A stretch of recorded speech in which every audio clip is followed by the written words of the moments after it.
The conference today is going to take us on a bit of a journey, progressing from the context, the finance and the guidance to get you started, to the lessons from the experience of those who are transforming or have transformed their workplaces.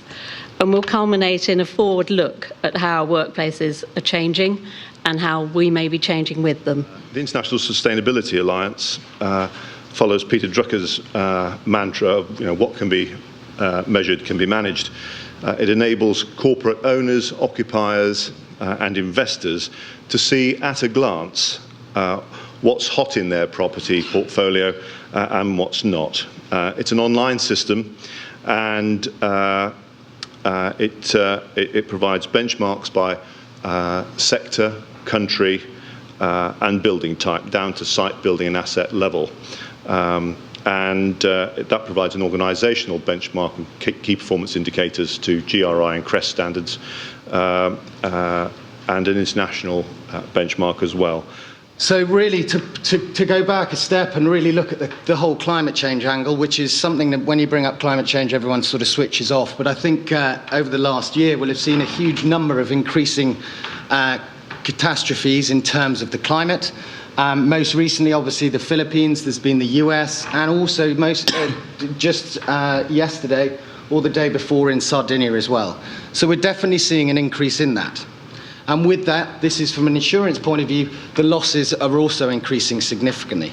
This sort of insurance angle is often missed, and it's something we work with one particular client in Aon, and my sort of client, I guess, is a guy called Greg Lowe, and he is head of energy within Aon. But his actual service within Aon is to build insurance products around sustainability. And this is a graph that I took from him when we gave a Cornet presentation. It's just quite interesting to see really how insurance is tracking up over the years in terms of the catastrophes.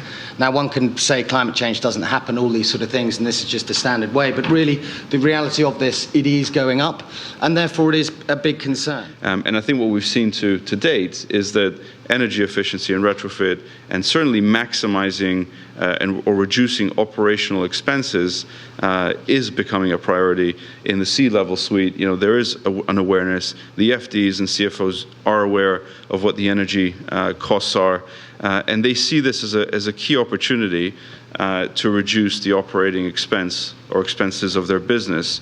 And therefore, that is why this is now a compelling investment opportunity, a compelling decision to be made by CFOs, CEOs, and the boards.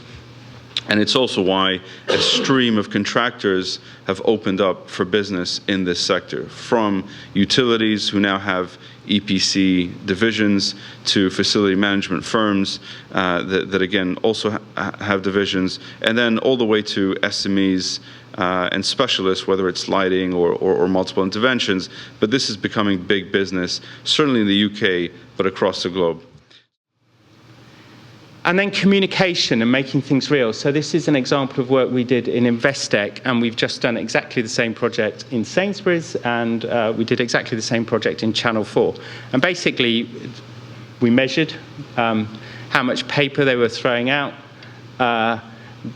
in a week, and we then went into their beautiful atrium and created, much to the health and safety manager's horror, a paper tower of all the paper that the business threw away in a week. And we didn't explain to staff why it was there, so they just came in and they were very shocked, because normally their atrium looks immaculate.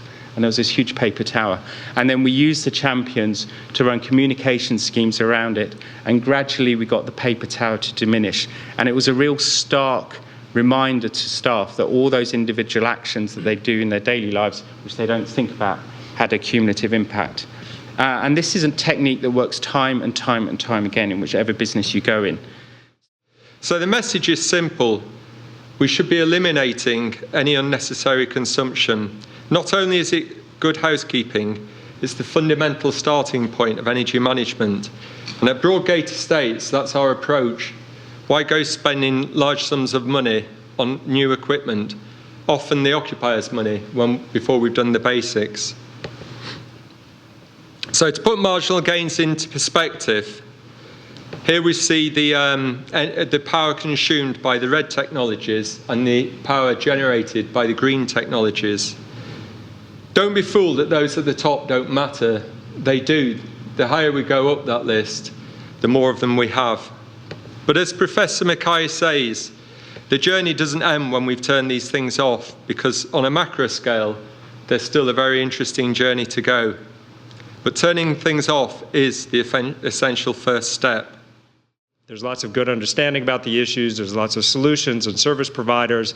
I mean, we've heard from people this morning from the financial sector, building management, and so forth. So it's trying to bring some of the pieces together to remove some of the friction in the marketplace. There seems to be a great gap between what is achievable and what's being delivered in terms of energy efficiency retrofits and improving building performance.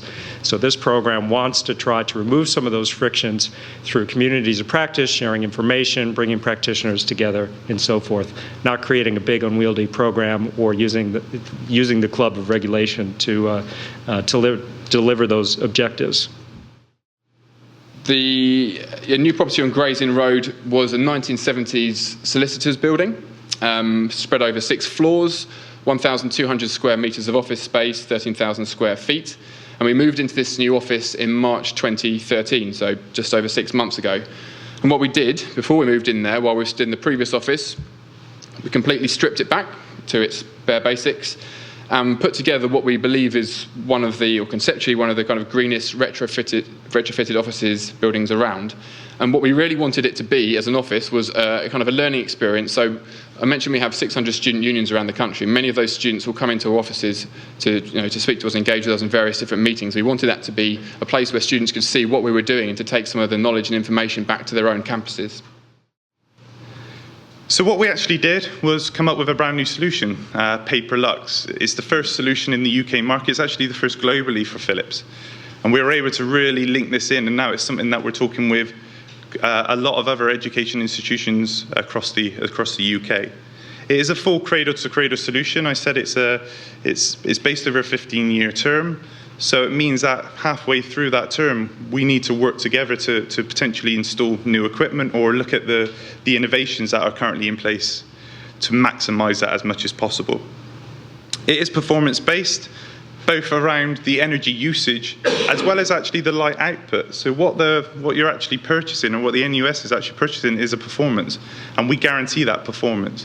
So we say that if for some reason the energy is not running or the equipment is not running as efficiently as we state, or the light level is not at the level that we've agreed, then it is our cost, is our risk in terms of providing a solution and making sure that does work moving forward.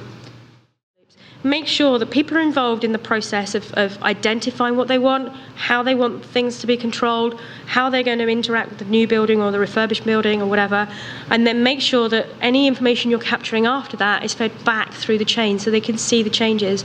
And I think Global Action Plan were kind of trying to point that out as well with their waste tower, that you have to show people what's there and what the issues are, and then you take them on the journey of where they're going and how they've improved, and that way they can relate to what you're trying to say to them and you'll get more buy-in. But if you ignore the people and you put in all of the whiz-bangs, you've set yourself up to fail, really. So that's kind of my quick and dirty run through the gap. There are technical gaps, but I think actually the technical gaps can be overcome far, far easier than the people gaps. So if you focus on the people before you start on the technical, then the technical should just follow through.